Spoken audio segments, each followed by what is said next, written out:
First came Mesopotamia to 9,000 to 7,000 BC, with the world's greatest structures that ever existed, and oldest, called the ziggurats, 100-foot tall buildings meant for their gods and priestess.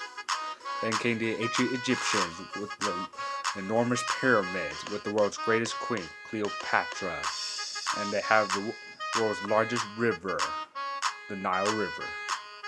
Then came in the ancient Greeks with the greatest fleet that ever existed, with some of the greatest warriors that ever existed, such as Leonidas and the 300. Then came Alexander the Great, greatest conqueror that ever existed and ruler. Conquered Greece, Persia, Empire of Asia, and ruled them all. Then came the Great Roman Empire, the largest and greatest empire that ever existed in history, with the two greatest war generals that ever existed in Rome, Julius Caesar and Mark Antony, the two lovers of Cleopatra. And the Roman Empire ended in 476 AD. Then Jesus Christ was born in 4 BC, and the great city of Pompeii was destroyed by its volcano. The city of Pompeii was the greatest Roman city that ever existed. Then the Vikings came in, greatest sea pirates that ever existed and shipbuilders.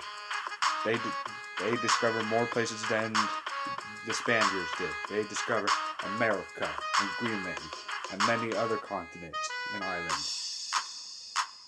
Then their reign ended in 1100 AD. Then the Renaissance began in 1300s with Leonardo da Vinci and Michelangelo.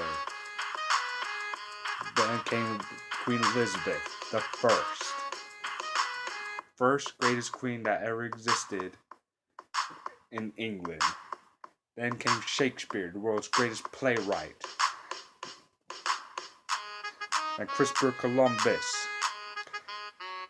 well known for finding America, but he believed he was in India like he planned. Then came the Aztecs.